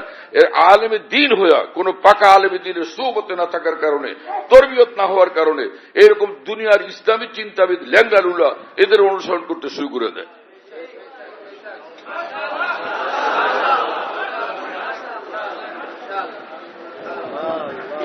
আল্লামা সাব্বির আহমদ উসমান রহমানের মতো মানুষ সমগ্র পৃথিবী কাঁপত যার এলমের আওয়াজে, এলমের তুফানে। আল্লামা জাফর আহমদ উসমান রহমতুল্লাহ আলাইহির মতো মানুষ, শেখুল ইসলাম মাওলানা হোসেন আহমদ মাদানী রহমতুল্লাহ আলাইহির মতো মানুষ, হুজ্জতুল ইসলাম মাওলানা কাসেম নানতী রহমতুল্লাহর মতো মানুষ, হযরত মাওলানা রশিদ আহমদ গঙ্গুইল্লাহর মতো মানুষ, হাকিমুল উম্মত মাওলানা আশরাফ আলী থানভী রহমানুল্লাহর মতো মানুষ, মুজাদ্দিদ আলবে সানি রহমানুল্লাহর মতো মানুষ, যাদের আওয়াজে, এলমের তুফানে সমগ্র পৃথিবী কাঁপত, সেই মানুষরা লিখছেন নামাজের হুকুম আহকাম, নামাজ কে আহকাম, নামাজের হুকুম আহকাম, রোজে কে আহকাম, রোজার হুকুম আহকাম, হয় না? তো তাদের চেয়ে তোমার সালাত আর সিয়াম বলা এটার মর্তবা বড় হয়ে গেল। তাহলে তুমি এরকম মুসলমানই যদি হও, আরবিতে বলতে হবে ইসলামের সবকিছু, তাহলে 24 ঘন্টা তোমাকে আরবিতে বলতে হবে, আরবিতেই তাহলে বলো, বাংলায় বলো কিসের জন্য? তাহলে সালাত কায়েম করা এটা তো কোনো কথা না। কোরআন শরীফে তো সালাত কায়েমের কথা বলে নেই, আকিমুসসালাহ বলছেন, আকিমুসসালাহ বলো। রাস্তায় ঘুরো, খেতে ঘুরো, অফিসে ঘুরো, আর বলবো যে আকিমুসসালাহ। হ্যাঁ, এবং সেখানে গিয়ে বলবো সুমু, সেখানে কোনো বলতে পারবে না সিয়াম কায়েম করো। সিয়াম কায়েম এটা কি তুমি আরবি বললা? করো এটা কি আরবি বললা? তো সেটা বাদ দিচ্ছ কিসের জন্য? আরবি যদি বলতে হবে কোরআনের ভাষা হুবহু বলো। কোরআন যেটা বলছে, কোরআন কি বলছে নামাজ কায়েম করো, এই শব্দ কোরআনে কোন জায়গাতে আছে? তাহলে এই শব্দ বলো কেন? সালাত কায়েম করো, সালাত শব্দ কোরআন শরীফে আল্লাহ পাক বলছেন সালাত কায়েম করো, বলছেন এটা আল্লাহ পাক বলছেন আকিমুসসালাহ, যে আকিমুসসালাহ বলো। তো সেটা যখন বলো না, তুমি তো অনুবাদ করো, তো বোঝা গেল অনুবাদ করতে গিয়া মূল জিনিসকে যদি বোঝানো যায় সে অনুবাদ গ্রহণযোগ্য। তুমি নিজেই তো সেই লাইনে উঠছো, অথচ তোমার মাথা ঠিক নাই, তুমি উল্টাপাল্টা কথা বলতেছ। আর এই কথাগুলো সংশোধন করা এই জন্য জরুরি, তোমাদের এই সকল ভুল এবং বিভ্রান্তির কারণে সে আকাবের দ্বীনের উপর গিয়ে আঘাত পড়ে। যাদের সামনে তুমি বসার মতো যোগ্যতাও নাই, যাদের এলমের সামনে তুমি একটা পিঁপড়ার সমান, যাদের এলমের মহাসাগরের সামনে তুমি একটা পিঁপড়ার সমান, সে আকাবের দ্বীনের উপর গিয়ে তোমার কথা আঘাত পড়ে। এক মৌলভী সাহেব লিখছেন, মূর্খ ছেলেটি সে ফার্সি পড়ে সময় নষ্ট করে। আরে মুজাদ্দিদ আলবে সানি ফার্সিতে কিতাবাদি লিখছেন, ইমাম শাহউল্লাহ দেহলভী ফার্সিতে কিতাবাদি লিখছেন, মাওলানা জাহাদুল রুবি রহমতুল্লাহর মস্তবী শরীফ পুরাটা ফার্সি, দিওয়ানে হাফিজ পুরাটা ফার্সি। মাওলানা হুজ্জাতুল ইসলাম মাওলানা কাসেম নানুতুল্লাহ রহমতুল্লাহ আলী বলতেন যে 3 কিতাবে আলবেলি হ্যাঁ, বুখারী, কোরআন শরীফ, বুখারী শরীফ, মুসলিম, মস্তবী শরীফ, 3টা কিতাব বিশ্বের সমস্ত মুসলমানের জন্য অত্যন্ত গুরুত্বপূর্ণ এবং উপকারী, সর্বজনীন 3টা কিতাব। একটা কোরআন শরীফ, একটা বুখারী শরীফ, আর হল মস্তবী শরীফ। কোরআন শরীফ আসমান থেকে নাজিল হয়েছে, বুখারী শরীফের হাদিসগুলো রাসূলুল্লাহ সাল্লাল্লাহু আলাইহি ওয়াসাল্লামের, আর মস্তবী শরীফ কি আল্লাহ নাজিল করছেন? মস্তবী শরীফ কি কোরআন শরীফ? মস্তবী শরীফ কি বুখারী শরীফ? মস্তবী কি আরবিতে লেখা? মস্তবী তো ফার্সিতে লেখা। তো মাওলানা জালালউদ্দিন রুমি রহমতুল্লাহ ফার্সি লেখা মূর্খ হয়েছেন, আর জালালউদ্দিন রুমি রহমতুল্লাহর মস্তবী পড়ে মানুষ কি মূর্খ হয়েছে? আল্লামা জাফর মাহমুদ উসমানী রহমতুল্লাহ লালবাগ মাদ্রাসাতে মস্তবী শরীফ পড়াইতেন, সেই মস্তবী শরীফের দর্শে বসতেন হাফিজ জুজুর রহমতুল্লাহ আলী, আল্লামা সেই মাওলানা শামসুল্লাহ ফরিদপুর রহমতুল্লাহ আলী, মুফতি আব্দুল মুঈন সাহেব রহমতুল্লাহ আলী, মাওলানা হেদায়েতুল্লাহ সাহেব রহমতুল্লাহ আলী, মাওলানা তকি উসমানী সাহেব দাউদ বরকাতুম, যার সম্পর্কে বলেন এশিয়ার সবচেয়ে বড় মুহাদ্দিস নিজের জমানাতে, সেই মাওলানা হেদায়েতুল্লাহ সাহেব রহমতুল্লাহ সেই মজলিসে বসতেন। এই সবগুলো মানুষ মূর্খ, যে মূর্খ ছেলেটি ফার্সি পড়ে সমানষ্ট করতেছে, এইরকম সীমালঙ্ঘনমূলক কথা আপনারা কিভাবে লিখতে পারেন? অবাক হয়ে আমরা, এত দুঃসাহস কিভাবে হলো আপনাদের? আকাবের দিন ফার্সি পড়ছেন, ভারত উপমহাদেশের যত উলামায়ে দ্বীন, মাওলানা সাব্বির আহমদ উসমানী রহমতুল্লাহ আলী, মাওলানা জাফর আহমদ উসমানী রহমতুল্লাহ আলী, শাইখুল ইসলাম মাওলানা হুসাইন আহমদ মাদানী রহমতুল্লাহ আলী, মুফতি শফি সাহেব রহমতুল্লাহ আলী, মাওলানা ইয়াকুব নানুতুল্লাহ রহমতুল্লাহ আলী, মাওলানা শেখুল হাদিস মাওলানা জাকারিয়া রহমতুল্লাহ আলী, হযরত মাওলানা কাসেম নানুতুল্লাহ, মাওলানা রশিদ আহমদ গঙ্গুই রহমতুল্লাহ আলী, সকলের জীবনী আপনারা পড়ে দেখেন যে তারা উর্দু কিছুদিন কিতাবাদি পড়ছেন না, কোরআন শরীফ পড়ছেন, উর্দু কিতাবাদি পড়ছেন, এরপরেই তারা ফার্সি ভাষা পড়ছেন সকলে, এই সকলে। তারপরে গিয়ে আরবি পড়া শুরু করছেন। এই সবগুলো মানুষ কি মূর্খ? এই মূর্খ ছেলেটি কোরআন, মূর্খ লোকগুলো যে ফার্সি পড়ে নিজের জীবনটাকে নষ্ট করছিলেন, বলেন কি সব কথাবার্তা! ইন্না লিল্লাহি ওয়া ইন্না ইলাইহি রাজিউন। আর আমাদের আলেম সমাজের বিশাল এক অংশ আছে, এগুলোর ব্যাপারে কোনো ফিকির নাই। বই একটা পাইলেই আপনাদের নেশার মধ্যে ঢুকে দেন। আরে ভালো মানুষদের বই পুস্তক আপনারা ঢুকান, যাদের বই পুস্তক পড়ার দ্বারা এলমে দ্বীন অর্জন হবে, দ্বীন অর্জন হবে। এলেম অর্জন তো কোনো মুখ্য না, দ্বীন অর্জন মুখ্য। এলেম অর্জন করতে হয় দ্বীন অর্জনের জন্য। ইন্না হাযাল ইলমা দ্বীনুন ফানজুরু আম্মান তাখুযুনা দ্বীনাকুম। এলেম তো পুরোটা দ্বীনের জন্য, কার থেকে দ্বীন গ্রহণ করতেছে সেটা দেখতে হবে। সেই লোকের চিন্তাধারা ঠিক আছে কিনা, যার চিন্তাধারা, যার বুঝ জ্ঞান সঠিক নাই, আকাবের উম্মতের মুওয়াফিক না, বরং সাংঘর্ষিক এবং বিপরীত। তার এলেম, তার বই পুস্তক কোনোভাবেই মাদ্রাসার কিতাব হইতে পারে না। মাদ্রাসায় কি পণ্ডিত বানাবেন না আলেম দ্বীন বানাবেন? আলেম দ্বীন বানালে তো সে আলেম দ্বীনের কিতাব পড়ানো লাগবে। হ্যাঁ, যারা আকাবির দ্বীনের অনুসারী তাদের কিতাব পড়ানো লাগবে।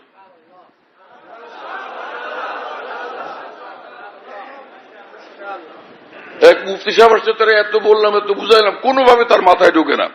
এই বছরের জন্য আমার সুযোগ দেন। আরে ভাই, এই বছর না সেই বছর কি?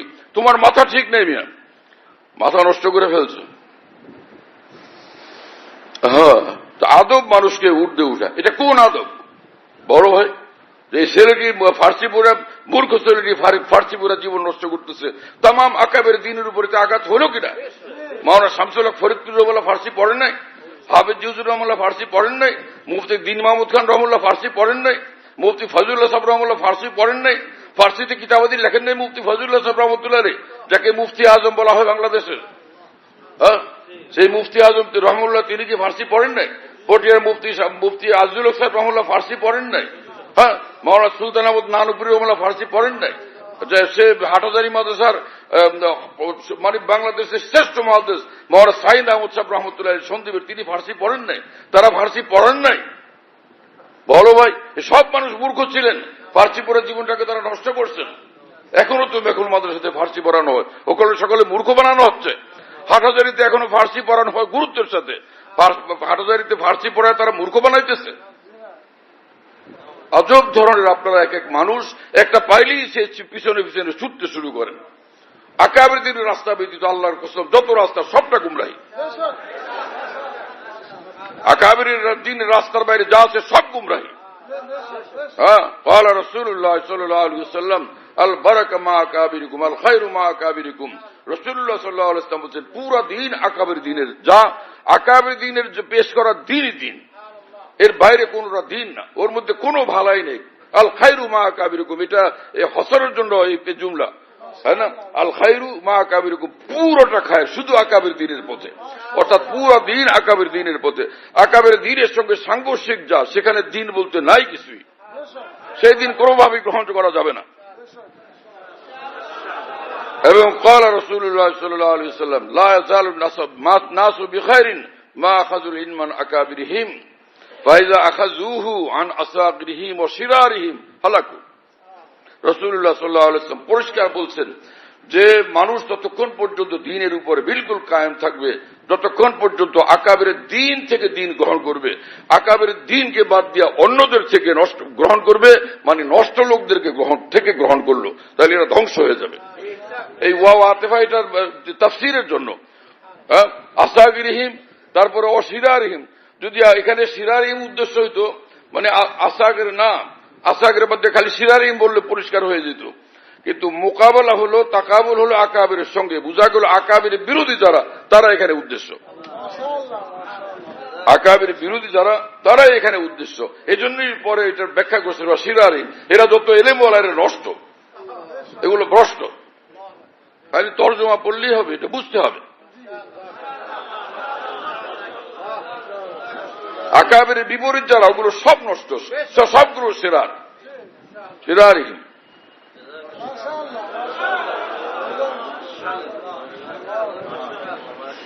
হ্যাঁ, আদব মানুষকে বড় বানায়, উর্ধে উঠায়। মান তাওয়াযা লিল্লাহ রাফাহুল্লাহ ওয়া মান তাকাব্বারা ওয়াযাহুল্লাহ। হ্যাঁ, তো এইভাবে ইমামে আজম আবু হানিফা রাদিয়াল্লাহু তাআলা আনহু, তার সম্পর্কে উলামায়ে দ্বীনের মধ্যে, উম্মতের মধ্যে কথা মশহুর, ইমাম আজমকে এত উর্ধে উঠাইছে, এত বড় বানাইছে। আদব, সীমাহীন আদব ছিল ইমামে আজম রাদিয়াল্লাহু আনহুর মধ্যে। তার বিখ্যাত উস্তাদ ছিলেন হাম্মাদ ইবনে আবি সুলাইমান রাহিমাহুল্লাহ তাআলা। কথা বুঝতেছেন প্রিয় বন্ধুরা? ইমাম আজম রহমতুল্লাহ আলাইহি কখনো ইমাম হাম্মাদ ইবনে আবি সুলাইমানের বাড়ির দিকে পা লম্বা করতেন না। যেই বাড়িতে তিনি থাকেন কখনো সে বাড়ির দিকে পা লম্বা করতেন না। যেখানেই থাকতেন ওই বাড়ির দিকে পা লম্বা করতেন না, না বসা অবস্থায়, না ঘুমানোর সময়, কোনোভাবে সেদিকে পা লম্বা করতেন না। মানে সে এতটা নিজের উস্তাদের আদব করতেন, তো আল্লাহ পাক তাকে কত বড় বানাইছেন। আর যারা আকাবের দ্বীনের সঙ্গে এরকম সাংঘর্ষিক কথা, আকাবের দ্বীনের প্রতি এরকম বেয়াদবিপূর্ণ কথাবার্তা বলেন, তো তাদের মধ্যে এলেম কোত্থেকে আসবে? খালি বাহ্যিক কতগুলি পণ্ডিতের নাম এলেন। হাকিমুল উম্মত মাওলানা আশরাফ আলী থানভী রহমতুল্লাহ আলাইহি বলে, হে উলামায়ে কেরাম, তোমরা যতই আরবি শিখো, আরবিতে যত ব্যুৎপত্তি তোমরা অর্জন করো, কিন্তু তোমরা কোশ্চিন কালো আবু লাহাব আবু জাহালের সমান এই আরবির দক্ষতা যোগ্যতা অর্জন করতে পারবে না। এত বড় আরবিবিদ হওয়া সত্ত্বেও, এত বড় আরবি ভাষাবিদ হওয়া সত্ত্বেও তারা চির জাহান্নামী। বোঝা গেল আরবি মুখ্য উদ্দেশ্য না খালি আরবিতে বক্তৃতা করা, আরবিতে লেখা, আরবিতে পড়া, আরবিতে বলতে পারা, এইটাকেই মুখ্য উদ্দেশ্য বানানো, এটা একদম সম্পূর্ণ ভুল পন্থা। আল্লাহর কসম আরবি মুখ্য উদ্দেশ্য না, মুখ্য উদ্দেশ্য আল্লাহর দ্বীন। আল্লাহর দ্বীন অর্জন হবে আকাবির দ্বীন থেকে, আল্লাহর দ্বীন অর্জন হবে ওরা রব্বানি উলামায়ে দ্বীন থেকে।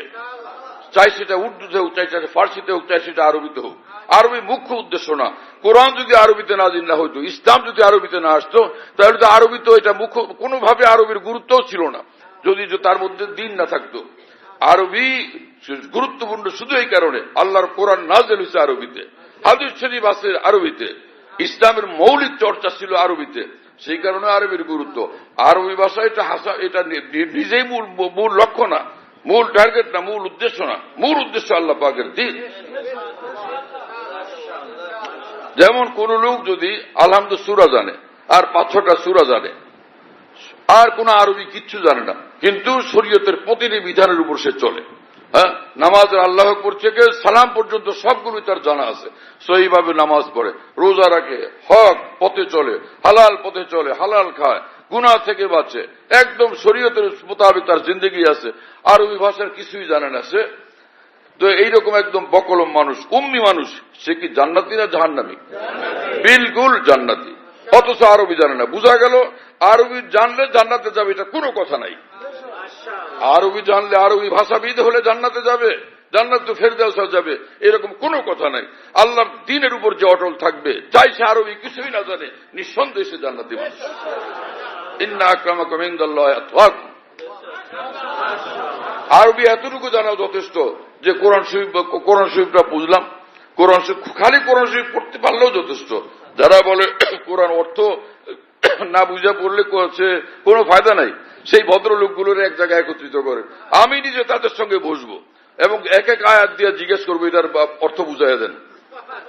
এই যত সব জেন্টলম্যান এবং চিন্তাবিদের দল চিৎকার করতেছে মাঠে ঘাটে, এগুলোর ধরো এক জায়গায় বসাও এবং ওখানেই এদেরকে ঘেরাও দাও, পুলিশের সহযোগিতা নিয়ে ঘেরাও দিয়ে বলো তো কোরআন শরীফ খুলে দাও এদের সামনে, যেটার তর্জমা করতুই, হ্যাঁ, তর্জমা করতে বলে, এগুলারে পারবে এগুলো তর্জমা করতে?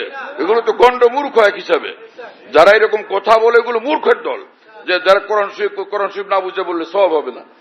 আফসোসের কথা, সারা দুনিয়াতে বেশ সুমার মুসলমান কোরআন শরীফ তেলাওয়াত করতেছে, কোনো অর্থ জানে না, এই এমনি অনর্থক নষ্ট হবে। যে গান গাইলে একজনে, যার গান, যে গান লিখছে সে কত খুশি হয়ে যায়, হ্যাঁ, একজনে গান গায়, সে পোলামান মানুষ, 5 বছরের পোলা রাস্তা রাস্তায় ঘুরতেছে, যে গান লিখছে সে কত খুশি, যা আমার গান ওই ছোট্ট ছেলে কি সুন্দর করে পড়তেছে, আব্দুল আলিমের গান, কি কথা বুঝেন নাই?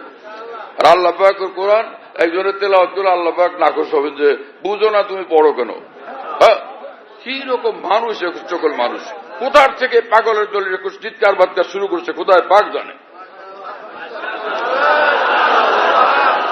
যাদের মস্তিষ্ক ইসলামের দৃষ্টিতে বিকৃত, ওগুলোকে এখন লোকেরা মুক্তাদা মনে করতে শুরু করছে।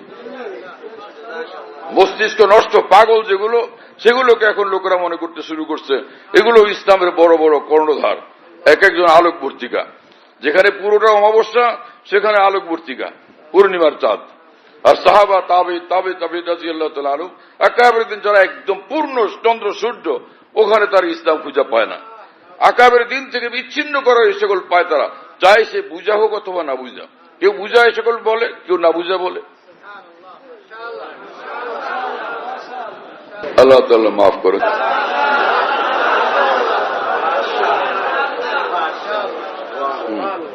মাদ্রাসাগুলো, বহু মাদ্রাসা এই বইগুলো পড়াইতেছে যেটার মধ্যে কথা লেখা আছে, মূর্খ ছেলেটি, হ্যাঁ, ফার্সি পড়ে জীবন নষ্ট করতেছে। যেই মাদ্রাসাগুলোতে এই বই পড়ায় ওই মাদ্রাসাগুলোতে নিচে কিন্তু আবার ফার্সিও পড়াইতেছে। ফার্সি কি পড়াইলি তাইসিরুল মুফতাদি, জামাতের নামে তাইসিরুল মুফতাদি। এদের মাথার মধ্যে কি ঢুকছে খোদায় পাক জানে, কোন চিন্তা ভাবনা নেই, কোন ফিকির নাই। মাদ্রাসা এরকম পড়াবো কেন আমরা? যে পড়ায় তো আমাদের সঠিক পথে তাদেরকে পরিচালনা করতে হবে, সিরাতুল মুস্তাকিমের পথে পরিচালনা করতে হবে। আল্লাহর কসম, সিরাতুল মুস্তাকিম তো আকাবের দ্বীনের রাস্তা। সে আকাবের দ্বীনের সঙ্গে সাংঘর্ষিক কথা, তাদের ক্ষেত্রে বেয়াদবিপূর্ণ কথাবার্তা যারা বলছেন সেগুলোকে পড়াইতেছেন আপনারা। কি অর্থ এগুলোর? এই বই পূর্বে আর কি সারা পৃথিবীতে বড় ওলামায়ে দ্বীন পয়দা হন নাই? হ্যাঁ, বড় বড় আলেমে দ্বীন পয়দা হন নাই এই বইগুলো ছাড়া। তো সেগুলো কেন পড়াচ্ছেন না আপনারা? এইগুলোর পিছনে কেন ছুটছেন আপনারা? মাওলানা আশরাফ আলী থানভী রহমাতুল্লাহ সে মসনবী শরীফ, যেটা মাওলানা রুমি রহমাতুল্লাহর ফার্সি, সেটার ব্যাখ্যা গ্রন্থ লিখছেন। সেটা হলো 18 জিলদে, 18 ভলিউমে, 18 খণ্ডে তিনি সেই ফার্সি কিতাবের অনুবাদ করছেন। এই ফার্সি কিতাবের ব্যস্ততা মূর্খতার ব্যস্ততা ছিল। কি আশ্চর্য! এত ভয়ঙ্কর ভাষা এই মানুষটা কেমনে ব্যবহার করতে পারলেন? আপনারা আলেম মানুষ এই সকল বিষয়ে এত গাফের কিসের জন্য বলে? দারুল দেওবন্দে সে মসনবী শরীফের দর্শিত আদিম দাদুল্লাহ মুহাজির মক্কি রহমতুল্লাহ আলী ফার্সি কিতাব মসনবী শরীফ দর্শিতের মক্কা শরীফে, আর সে দর্শে বসতেন মাওলানা কাসেম নানতুন রহমতুল্লাহ আলী, মাওলানা রশিদ আহমদ গঙ্গুই রহমতুল্লাহ আলী, হযরত হাকিমুল উম্মত মাওলানা আশরাফ আলী থানভী রহমতুল্লাহ আলী। এত বড় বড় মানুষরা সে ফার্সির মসনবী শরীফ। কি হলো তোমার বাইকে আবার? হ্যাঁ, সে ফার্সি কিতাবের সেখানে দর্শ দিতেন। তো ফার্সি পড়ে ইনারা সব মূর্খতার চর্চা করছেন। তাহলে এইরকম ভাষা কেন লেখা হলো? কিসের জন্য লেখা হলো? কেন ফার্সিকে বাদ দেওয়া হলো? ফার্সির সঙ্গে এই শত্রুতা, এই আদাওয়াত কিসের জন্য? ফার্সিকে মূর্খতা বলা হয়েছে কিসের উদ্দেশ্যে? হযরত ইমাম আজম আবু হানিফা রহমতুল্লাহ আলাইহি একসময় ফতোয়া দিয়েছিলেন যে নামাজের মধ্যে যদি সে ফার্সিতে কেরাত পড়ে তাহলে নামাজ সহি হবে। ফার্সির মধ্যে ফার্সির এতটা নিকটতম সম্পর্ক হয়ে গেছিল ওই জমানাতে কোরআন হাদিসের সঙ্গে। ইমাম আবু হানিফা রাহমাতুল্লাহ আলাইহি যেখানে ফতোয়া দিয়েছিলেন যে ফার্সিতে কেরাত পর্যন্ত পড়া যাবে, সেই ফার্সিকে মূর্খতা বলা এটা কোনো ভালো আলেমে দ্বীনের কাজ? হ্যাঁ, কোরআন সুন্নাহকে যারা বুঝে, আকাবের দ্বীনকে বুঝে, এরকম মানুষের কাজ এটা? কিভাবে এই কথা বলা সম্ভব হলো? এটা মাথায় ধরতেছে না। কোন গুমরাহির রাস্তা এই জন্য খোলা হলো? আল্লাহ পাকের গভীর মহব্বতে লেখা আমার প্রাণ প্রিয় প্রিয় মুর্শিদ কুতুবে আলম আরিফ জামানা হযরত মাওলানা শাহ আব্দুল মতিন বিন হুসাইন সাহেব দাওয়াত বারাকাতুহুমের লেখা কবিতার নাম কোরআনের কোরআন। কোরআনের কোরআন। 27 জানুয়ারি 2025 রাত 4:12 ঢালকানগর, ঢাকা।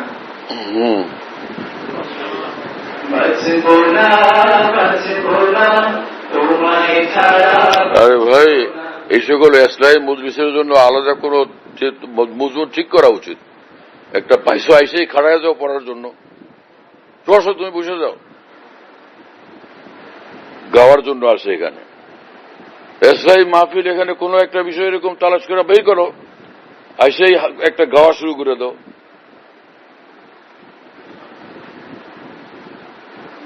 আফসোসের বিষয়। গাওয়ার জন্য এখানে আসো না দ্বীনের জন্য আসো? বারবার সতর্ক করছে এই সকল বিষয়। যা লেখা আছে একটা এসে পড়া শুরু করে দাও। চলো ভাই মাওলানা রফিক, তুমি পড়ো। লোকদের ফায়দা হয়, ইসলামী বিষয় হয়, গাওয়ার জন্য আসে এখানে।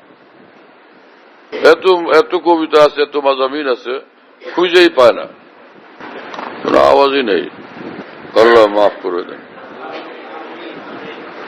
আরবি খালি আরবি শিখো, আরবি লেখো, আরবি শিখো। আমাদের যে দারুল দেওবন্দ যে প্রতিষ্ঠিত হলো, সেই জমানা থেকে নিয়ে এই পর্যন্ত এত ওলামায়ে দ্বীন পয়দা হয়েছেন। এই নতুন তর্জের এই বই পুস্তক পড়া ছাড়া তারা জাহালতে মুবতালা ছিলেন না, নূরওয়ালা মানুষ ছিলেন। সেই কিতাবাদি পড়ে এখন কেন এরকম নূরওয়ালা আলেমে দ্বীন পয়দা হবে না? কিসের কারণে? তারা সকলে ফার্সি পড়তে থাকছেন, আর এখন ফার্সি পড়া আমাদের জন্য মূর্খতা হয়ে গেছে। আফসোসের বিষয়। এই চিন্তা তো আকাবের দ্বীনের এই ধারার সঙ্গে সম্পূর্ণ 100% সাংঘর্ষিক। এটাকে সম্পূর্ণ পরিহার করা চাই। সব আকাবের দ্বীনকে মূর্খ বানায় দেওয়া হয়েছে এখানে। যারা ফার্সির মধ্যে সময় নষ্ট করছে সব মূর্খের দল। তারপরে আমাদের হুজুরদের মাথা এখন পর্যন্ত এগুলো আসে নাই। এদিকে এখনো তাও মোতাবাজ্জেহ হওয়ার তৌফিক হয়নি অনেকের। ইসলামী মজলিস এরকম মাহফিলে আসে লোকজন, আইসে একটা শুরু করে দেবো পড়া। তোমরা মুনাসিব কোনো কিছু ইন্তেখাব করা চাই আগে থেকে?